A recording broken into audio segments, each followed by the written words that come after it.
Hello viewers, welcome to our channel simply spoken English. என்ன viewers, எல்லோரும் நல்லா இருக்கீங்க தானே? நம்மளுடைய சேனலை தொடர்ந்து பார்த்துக்கிட்டு இருக்க உங்களுக்கு இந்நேரம் இங்கிலீஷை பற்றி ஒரு அண்டர்ஸ்டாண்டிங் கண்டிப்பாக கிடச்சிருக்கும். நம்ம போடுற வீடியோவை எல்லாத்தையும் தொடர்ந்து பார்த்து அதில் நான் சொல்லியிருக்க மெத்தடில் நீங்கள் ப்ராக்டிஸ் பண்ண ஆரம்பிச்சிருந்தீங்க அப்படின்னா கண்டிப்பாக உங்களால் இங்கிலீஷில் பேச முடியும். வாங்க, இன்றைக்கி நம்ம இந்த வீடியோவில் இங்கிலீஷை வேறு ஒரு பெர்ஸ்பெக்டிவில் பார்க்கலாம். வேறு பெர்ஸ்பெக்டிவ்னா என்ன சார், என்ன பெர்ஸ்பெக்டிவில் நம்ம பார்க்க போகிறோம்? இதான உங்களோட கேள்வி. வாங்க, வீடியோவை முழுமையாக பாருங்கள், தெரிஞ்சுப்பீங்க கண்டிப்பாக. ஓகேவா? இந்த வீடியோட முடிவில் உங்களுக்கு நல்லாவே இங்கிலீஷை பற்றி ஒரு அண்டர்ஸ்டாண்டிங் கிடச்சிரும். பேச ஆரம்பிச்சிருப்பீங்க, இல்லை ஏற்கனவே பேசிகிட்டு இருக்கீங்க, இன்னும் பிழை இல்லாமல் பேசுகிற அளவுக்கு வந்துடுவீங்க. பார்க்கலாமா? சரி வாங்க. ஒன்றை பற்றிய கண்ணோட்டம், இது எப்படி இங்கிலீஷில் சொல்லலாம்? ஏதோ ஒரு விஷயம் இருக்குது, அதை பற்றி ஒரு கண்ணோட்டம் இருக்கும், ஒரு வியூ இருக்கும் இல்லையா? அதுக்கு எப்படி இங்கிலீஷில் சொல்கிறது? பெர்ஸ்பெக்டிவ். எப்படி சொன்னதை? பெர்ஸ்பெக்டிவ். சொல்கிற மாதிரி போயிட்டு சொல்லாமல் விடணும், அதுதான் கரெக்டான ப்ரொனன்சியேஷன். ஓகேங்களா? பெர்ஸ்பெக்டிவ் அப்படின்னா என்ன? ஒன்றை பற்றி கண்ணோட்டம். ஒரு சென்டென்ஸில் சொல்கிறோன்னு வச்சுங்களேன், ஒரு வரலாற்று கண்ணோட்டத்தில் அப்படின்னு சொல்லணும்னு நினைக்கிறீங்க. இன் ஏ ஹிஸ்டாரிக்கல் பெர்ஸ்பெக்டிவ். ஒரு நிதி சம்பந்தமான கண்ணோட்டம் அப்படின்னு சொல்லணும். ஃப்ரம் ஏ ஃபினான்சியல் பெர்ஸ்பெக்டிவ் அப்படின்னு சொல்லலாம். சரி, அடுத்த வேர்டு பார்க்கலாமா? அடுத்ததா இதை பாருங்க, வாழ்க்கை பிரச்சனை, வாழ்க்கையில் இருக்கக்கூடிய கஷ்டங்கள், இதையெல்லாம் எப்படி இங்கிலீஷில் சொல்கிறது? அதுக்கு எந்த வேர்டு யூஸ் பண்ணலாம், எப்படி அதை சென்டென்ஸில் ஃப்ரேம் பண்ணலாம் பார்க்கலாமா? இதற்கான வார்த்தையை நீங்கள் ஹார்ட்ஷிப். என்ன வேர்டு எடுத்துக்கலாம்? ஹார்ட்ஷிப். இந்த ஆர் சொல்ல வேண்டாம். ஓகேவா? ஹார்ட்ஷிப். இது எப்படி சென்டென்ஸில் சொல்லலான்னு பார்க்கலாமா? வாங்க, இந்த சென்டென்ஸை கவனிங்க. Gauri overcame many hardships to achieve her goals. இதுக்கு என்ன மீனிங்? கௌரி தன்னுடைய இலக்குகளை அடைவதற்கு பல வாழ்க்கை கஷ்டங்களை கடந்து வந்தாள் அப்படின்னு சொல்லலாம். அடுத்த சென்டென்ஸ் பாருங்கள், கச்சிதமான. கச்சிதமான இது எப்படி சொல்லலாம்? காம்பேக்ட். எப்படி சொல்லலாம்? Compact. The compact design of the laptop made it easy to carry.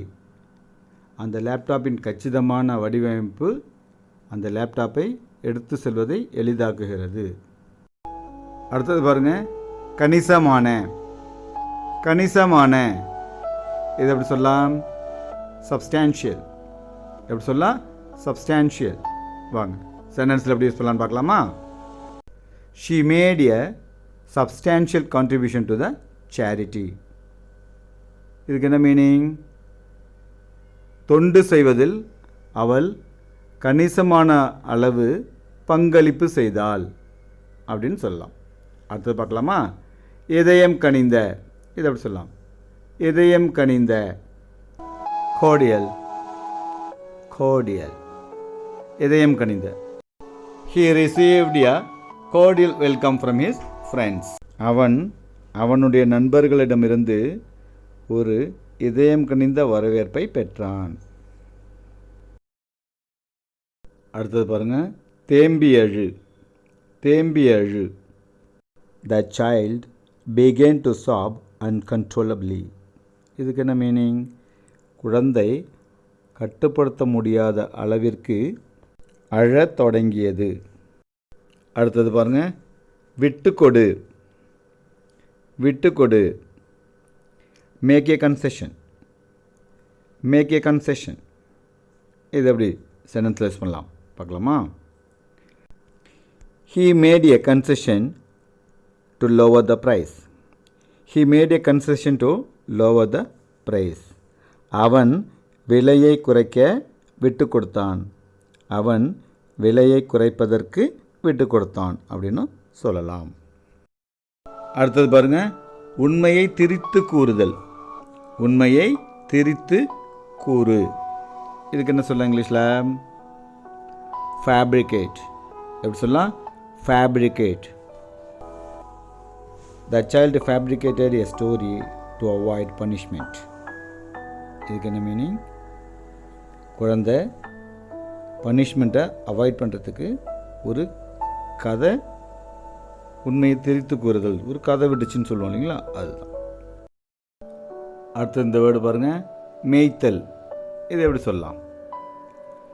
டெண்டிங்கிற வேர்டை யூஸ் பண்ணலாம். டெண்டிங்கிற வேர்டு வந்து நிறைய மீனிங்கில் யூஸ் ஆகும்.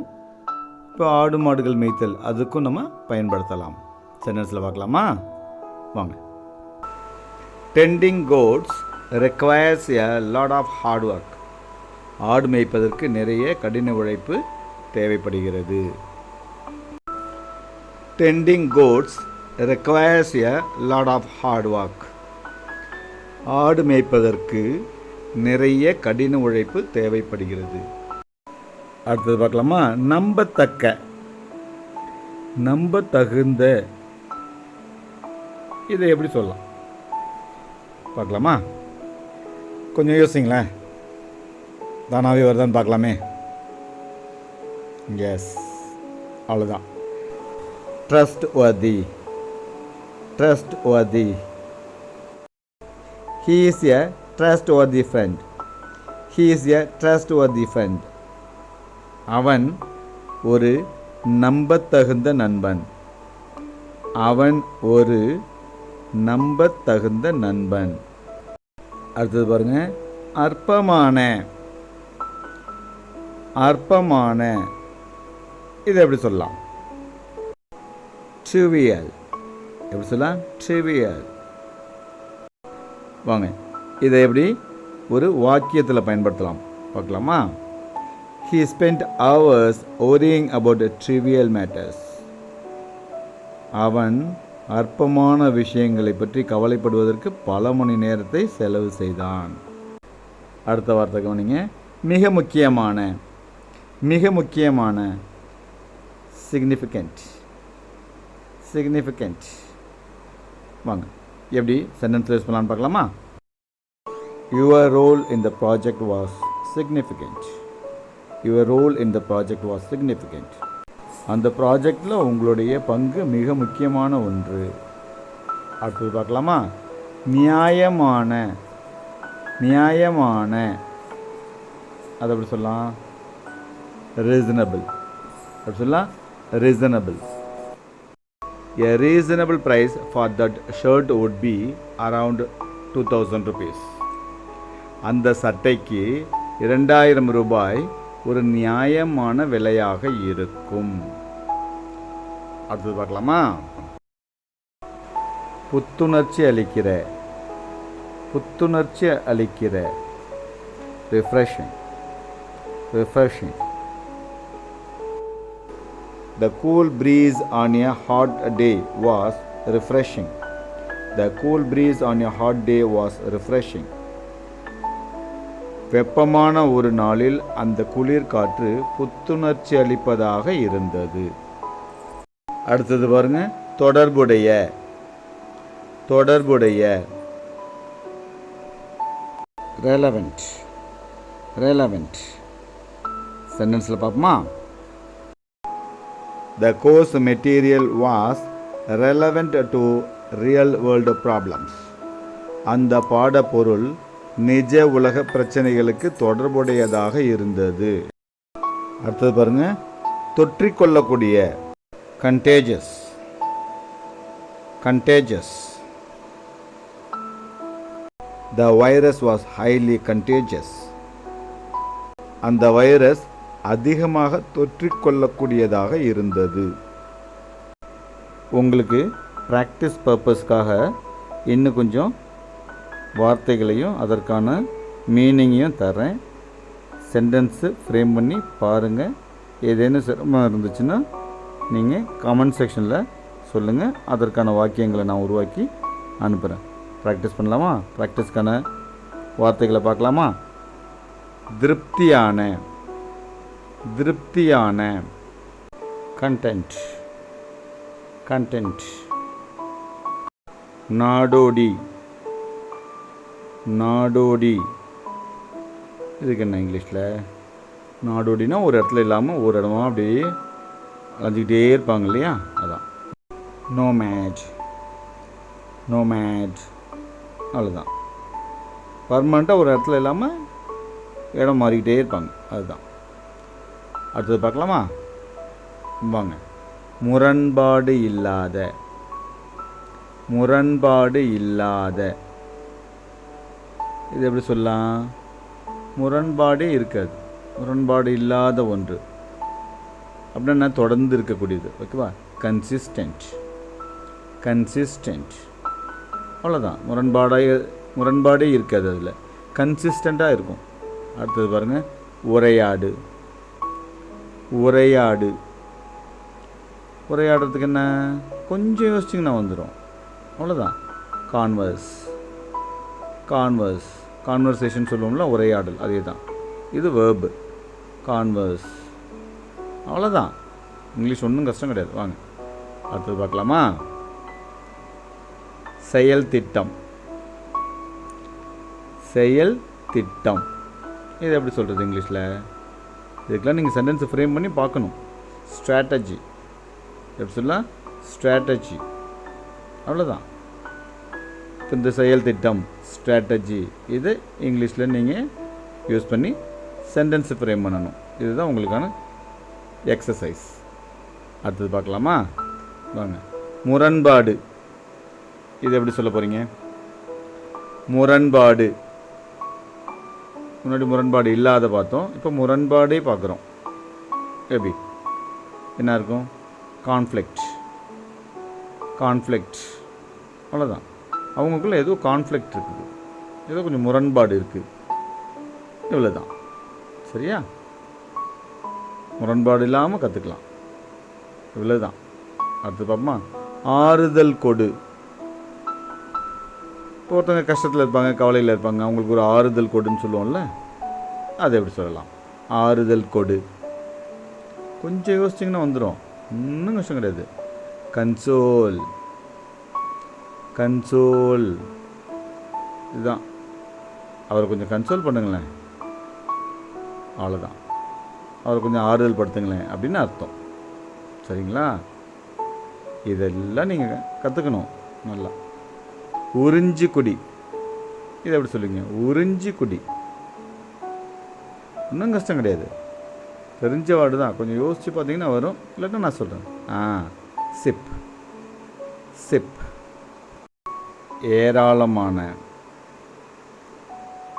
ஏராளமான, நிறையன்னு சொல்லுவோம்ல, அதுதான். இது எப்படி சொல்லலாம்? ஏராளமான. கஷ்டமாக இருக்கு, சரி நானே சொல்லிடவா? வாங்க. abundant. abundant. abundant அப்படின்னா ஏராளமான அப்படின்னு அர்த்தம். அடுத்த வேர்டு பார்க்கலாமா? வாங்க. இந்த மாதிரி நிறைய examples, abundant of examples you have to undergo. சரி, அடுத்து பார்க்கலாமா? திமிரான. திமிரான என்னவா இருக்குன்னு யோசிச்சு பாருங்க. திமிரான என்னவா இருக்கும்? யோசிச்சா கிடைச்சிரும். வாங்க. இன்சோலண்ட். இன்சோலண்ட் அப்படின்னா திமிரான, திமிர் பிடிச்ச, அந்த மாதிரியான அர்த்தத்தில். அரகண்ட் அந்த அர்த்தத்தில் வரும். சரிங்களா? திமிரான, திமிர் பிடிச்ச. சரி, அடுத்தது பார்க்கலாமா? முனகு. சில பேர் அப்படி முனகிட்டே இருப்பாங்க, அந்த முனகிறான் பாரு அப்படின்வாங்க. அந்த முனகிறதுக்கு என்ன இங்கிலீஷில் சொல்லுங்க பார்க்கலாம்? மோன். மோன் அவ்வளோதான். முனகு அப்படின்னு அர்த்தம். வழியில் முனகிறது, அடிபட்டுச்சு, அந்த மாதிரியான இடங்களில் யூஸ் பண்ணுறது. படு வேகமாக. படு வேகமாக, ரொம்ப வேகம், ரொம்ப வேகம் அதிகம். இதை எப்படி சொல்லலாம்? ரேப்பிட்லி. எப்படி சொல்லலாம்? அவ்வளோதான், ரேப்பிட்லி. ரொம்ப வேகம், படு வேகம். ரேப்பிட் ஆக்ஷன் ஃபோர்ஸ்னு கூட சொல்லுவாங்க இல்லையா? அது ரொம்ப, ஓகேவா? அடுத்தது பாருங்கள், விளைவு. விளைவு இது எப்படி சொல்லலாம்? அவுட்கம், அவ்வளோதான். அவுட்கம். சரிப்பா, இன்புட் என்ன, அவுட்கம் என்ன அப்படின்னு கேட்போம்ல. என்ன போட்டிங்க, என்ன வந்துச்சு, விளைவு என்ன சொல்லுங்களா, அதுதான் அவுட்கம். ஓகேவா? இன்புட், அவுட்கம், அதான் விளைவு. இதுக்கு மீனிங் அவுட்கம். ஒரு வேலை, இது எப்படி சொல்லலாம்? எந்த லைன் கவனிங்க, ஒரு வேலை, இது எப்படி சொல்லலாம்? perhaps.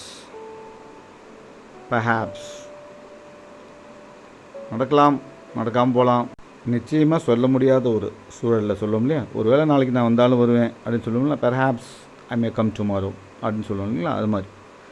ஓகே வியூவர்ஸ், இந்த வீடியோ உங்களுடைய ஸ்போக்கன் இங்கிலீஷ் ஆசையை, இங்கிலீஷ் பேசணும் அப்படின்ற ஆசையை நிறைவேற்றி வைக்கிறதுல இன்னொரு மைல் ஸ்டோனாக இருக்கும் அப்படிங்கிறதுல மாற்றுக்கருத்து கிடையாது. இந்த வீடியோ உங்களுக்கு கண்டிப்பாக பிடிச்சிருக்கும். லைக் பண்ணுங்கள், ஷேர் பண்ணுங்கள், மற்றவங்களுக்கும் நம்மளுடைய சேனலை ரெக்கமெண்ட் பண்ணுங்கள். தொடர்ந்து ப்ராக்டிஸ் பண்ணிகிட்டே இருங்க. இங்கிலீஷ் பேசுகிறது கஷ்டமான விஷயமே கிடையாது. நாங்கள் இருக்கிறோம், சிம்பிளி ஸ்போக்கன் இங்கிலீஷ் நாங்கள் இருக்கிறோம். உங்களுக்கு நீங்கள் கண்டிப்பாக இங்கிலீஷில் பேச முடியும். அடுத்த வீடியோவில் பார்க்கலாமா?